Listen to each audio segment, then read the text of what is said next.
Young lady, what would you like to be when you grow up? And by the time they got to me, all the good answers were gone. People will tell me, they'll message me and say, Evan, I want it so bad. I want it so bad. I have to make this happen. I'll do whatever it takes. I'll do whatever it takes. But you won't. It took 6 years. On the 6th year, he said, you know what? Yeah, I'd be interested in that conversation. Rise and shine. It's espresso time. Hey, it's Evan Carmichael, and I am not a morning person. I'm not. But if you start your day with a thing that inspires you, like watching this video, it will change your life. So let's start your day off right together. Grab your coffee, know that I believe in you, and get ready for a shot of espresso from Oprah Winfrey. I wake up every morning. Espresso keep me going. I wake up every morning. My television career began unexpectedly. As you heard this morning, I was in the Miss Fire Prevention contest. That was when I was 16 years old in Nashville, Tennessee, and you had the requirement of having to have red hair in order to win up until the year that I entered. So they were doing the question and answer period because I knew I wasn't going to win in the swimsuit competition. So during the question and answer period, the question came, why, young lady, what would you like to be when you grow up? And by the time they got to me, all the good answers were gone. So I had seen Barbara Walters on the Today Show that morning. So I answered, I would like to be a journalist. I would like to tell other people's stories in a way that makes a difference in their lives and the world.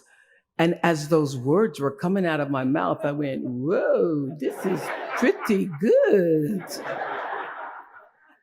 I would like to be a journalist. I want to make a difference. Well, I was on television by the time I was 19 years old. And in 1986, I launched my own television show with a relentless determination to succeed. At first, I was nervous about the competition, and then I became my own competition, raising the bar every year, pushing myself as hard as I knew. Sound familiar to anybody here? Eventually, we did make it to the top, and we stayed there for 25 years. The Oprah Winfrey Show was #1 in our time slot for 21 years. And I have to tell you, I became pretty comfortable with that level of success. How badly you want it usually comes down to how much do you love it. A lot of times people will tell me, they'll message me and they say, Evan, I want it so bad. I want it so bad. I have to make this happen. I'll do whatever it takes. I'll do whatever it takes. But you won't. You won't do whatever it takes, because once it gets really, really hard, it gets really difficult. And if you don't love the process, you're going to quit. You're going to give up on it. And I think the answer is not to beat yourself up over it. The answer is to find the thing that you do love doing, that you could do forever, that you want to be the best in the world at. I look at Oprah Winfrey, and one of my favorite quotes from her is when she first got off of doing her TV show, the first time, she said, it feels like I'm breathing. That's what it needs to feel like. You doing the thing, you doing your work, it needs to feel like you're breathing, like you would suffocate without the thing.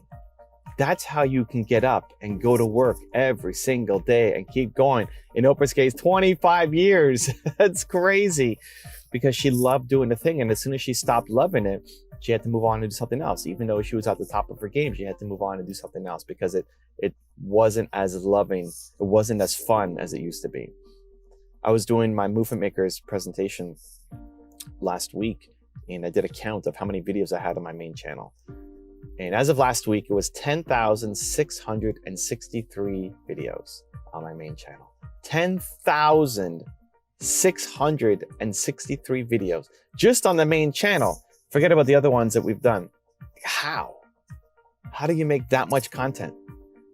I love making videos. I love making videos. I'm here in the parking lot of a Canadian Tire. Can I show you? Can you guys see Canadian Tire? Canadian Tire. I don't know what the US equivalent is of Canadian Tire. It's like a home, kind of like Home Depot, I guess. We have Home Depot too, but more focused on, it's like a Home Depot with cars. Let's say that, like tire shop and parts and service, that kind of thing. Anyway, we're here. I got the dogs with me here. Nina's running errands. What am I doing? I'm making videos. Number 10,664 and 65 and 60. Why? Because I love doing it. I love doing it. I love the impact that it can have. I love the comments that you guys always leave. Thank you so much. It fuels me to keep going.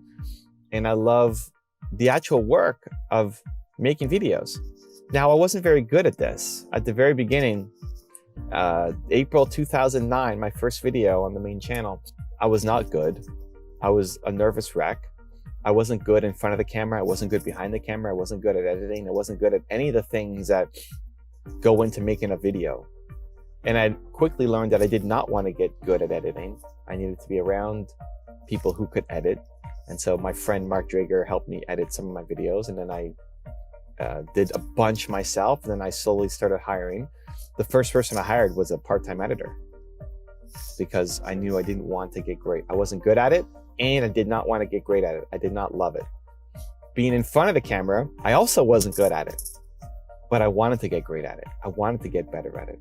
I loved the process of it. Even though I don't like the camera being on me and the limelight, I like the idea of making video content for people because, like I say, your purpose comes from your pain. I'm still making videos for 19-year-old Evan who's starting his first business and doesn't believe in himself. I'm a visual learner and I want to create content for other visual learners too. And so that's how I keep going. 10,000 plus videos later. And so the same thing for you. Think about the process that you have to go through to make your art happen. Whether that's a product, a service, an experience, whatever you're trying to sell. Are you doing it because you actually like the process and you can get lost in the process and it can be hours later and you're still doing the thing, you didn't realize how much time flew by? Or are you counting the seconds, counting down the minutes? Like, oh, okay, I can stop in 20 minutes. Okay, just go a little. Because if that's your mindset now, if you're already counting down the hours and the minutes and the seconds now, just imagine 10 more years of this. And that's actually a great experience to go through.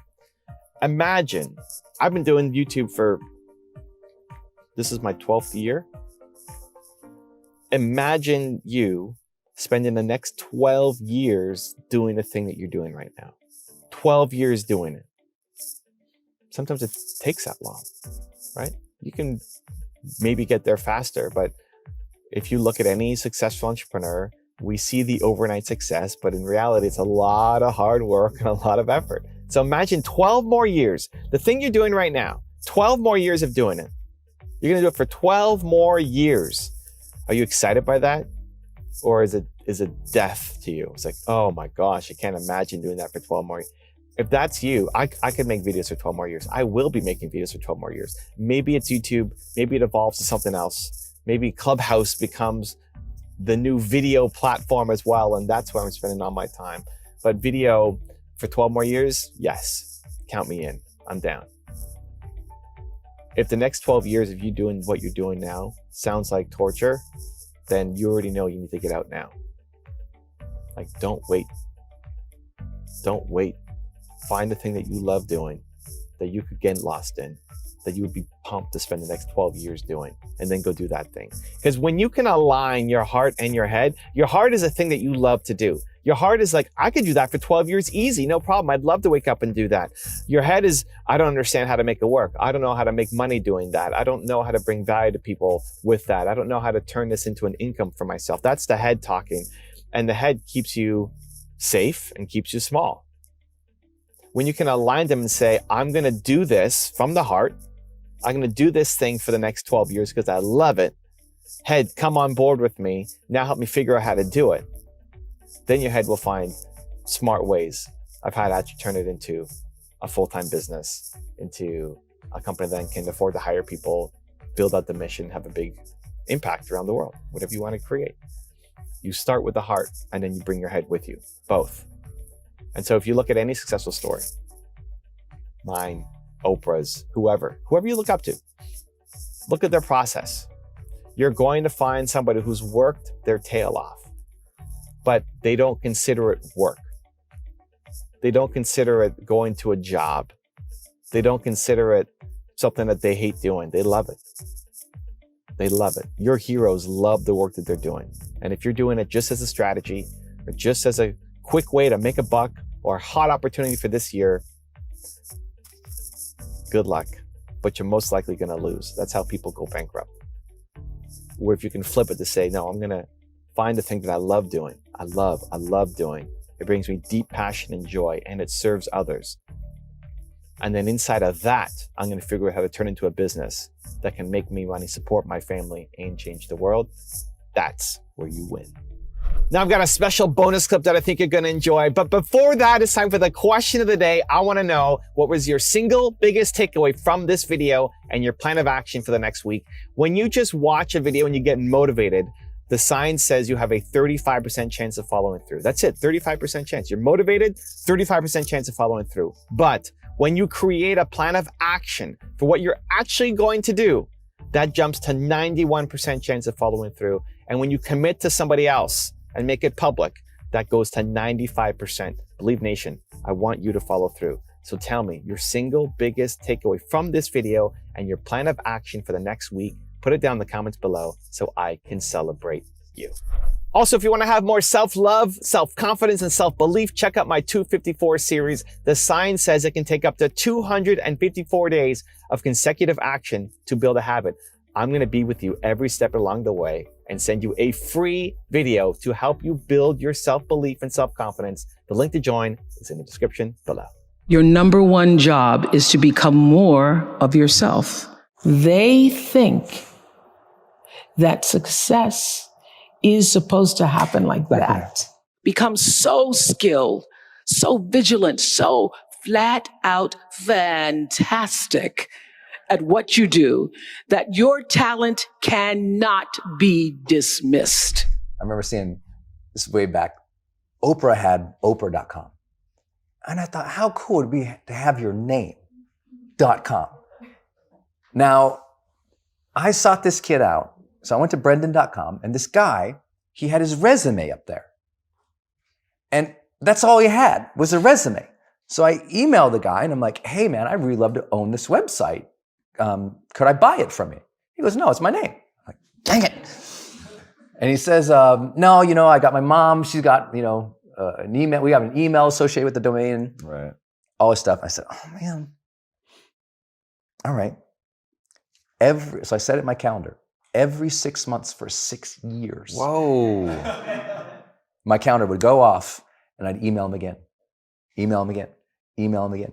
Email him. It took 6 years. And on the 6th year, he said, you know what? Yeah, I'd be interested in that conversation. Sold it. So I got Brendan.com. I'm really happy about that. Really thrilled. Stupid story, but I was like, yes! Determination! If you want another awesome video in our Black Excellence series, check out the video right there next to me. I think you'll enjoy it. Continue to believe, and I'll see you there.